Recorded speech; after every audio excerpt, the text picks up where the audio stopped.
বাইরে অস্বাস্থ্যকর চিপস আপনারা না খাইয়ে বাচ্চাদেরকে বাসায় তৈরি করতে পারবেন আটা দিয়ে খুব সহজে। হ্যালো এভরিওয়ান, আসসালামু আলাইকুম, কেমন আছেন সবাই? আজ আমি আটা দিয়ে আপনাদের সাথে চিপস রেসিপি শেয়ার করব। তাহলে চলুন দেখা যাক কীভাবে তৈরি করতে হয়। প্রথমে আমি একটা মিক্সার বাটিতে নিয়ে নিলাম আটা। এখানে আমি আমার পরিমাণ মতো বানাবো, সেজন্য আমার পরিমাণ মতো আটা দিয়েছি। দিয়ে দিলাম স্বাদ মতো লবণ।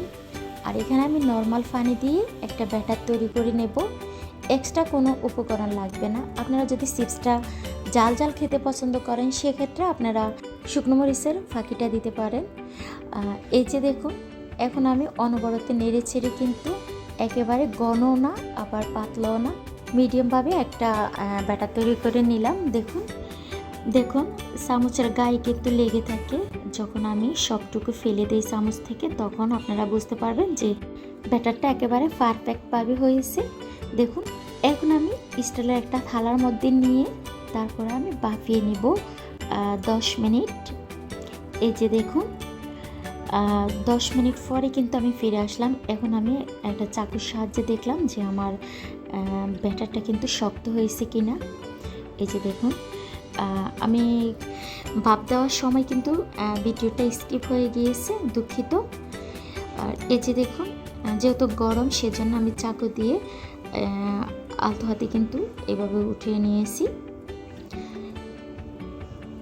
এই যে দেখতে তো পাচ্ছেন অলরেডি হয়ে গিয়েছে কিন্তু আমার ব্যাটারটা একেবারে শক্ত না আবার নরম না। এখন আমি প্লেটটাকে সরিয়ে নিব। তারপরে ঠান্ডা হলে আমি কিন্তু ডোটাকে ভালোভাবে মথে নেব। একেবারে স্মুথ একটা ডো বানিয়ে নিব হাত দিয়ে। অনেকে বলবে যে একেবারে তো আপনারা চুলার মধ্যেই কিন্তু ডোটা বানিয়ে নিতে পারবেন, কিন্তু না, এভাবে কিন্তু ডোটা বানালে একেবারে স্মুথ একটা ডো হয়। সেজন্য কিন্তু আমি চুলার মধ্যে রুটি বানানোর জন্য যেভাবে ডোটা খুলে সেভাবে আমি খুলে নিই। এভাবে আমি পাতলা ব্যাটার তৈরি করে তারপরে বানিয়ে নিয়েছি। আর এই যে দেখুন, আমি এখন কিন্তু একে একে সবগুলো রুটি বেলে নেব। আর যেহেতু আমি ভালো একটা রুটি বানাতে পারি না, রুটিটা কিন্তু তেরা বেঁকা হয়।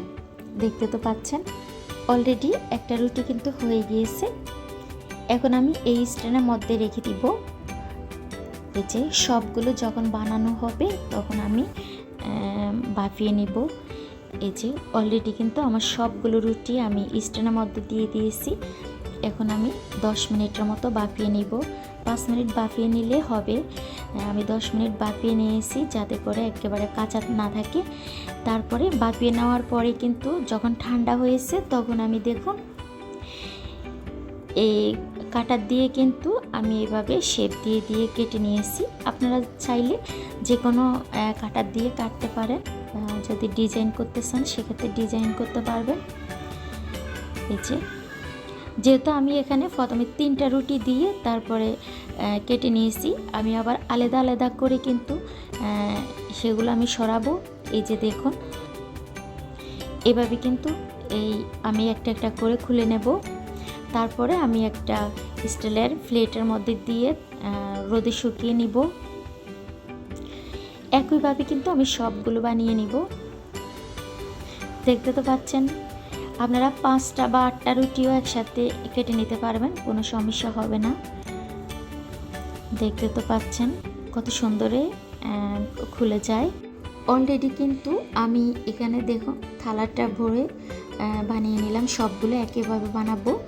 আর আমি সবগুলো এখন রোদে শুকিয়ে নিব। দেখুন অলরেডি কিন্তু রোদে শুকানো হয়ে গিয়েছে। এখন আপনাদেরকে তেলে ভেজে দেখাবো। তেলটাকে গরম করে নিয়েছি, তারপরে ছেড়ে দিলাম। দেখুন কত সুন্দর ভাজা হয়ে যায়। এভাবে যদি স্বাস্থ্যসম্মতভাবে বাচ্চাদেরকে খাওয়াতে পারি তাহলে তো আর বাচ্চাদের কোনো সমস্যা হবে না। বাইরে থেকে চিপস না কিনে এভাবে আমরা ঘরে বানিয়ে বাচ্চাদেরকে খাওয়ালে সেটাই সবচেয়ে বেটার হবে। আজ এ পর্যন্ত, সবাই ভালো থাকবেন। আল্লাহ হাফেজ।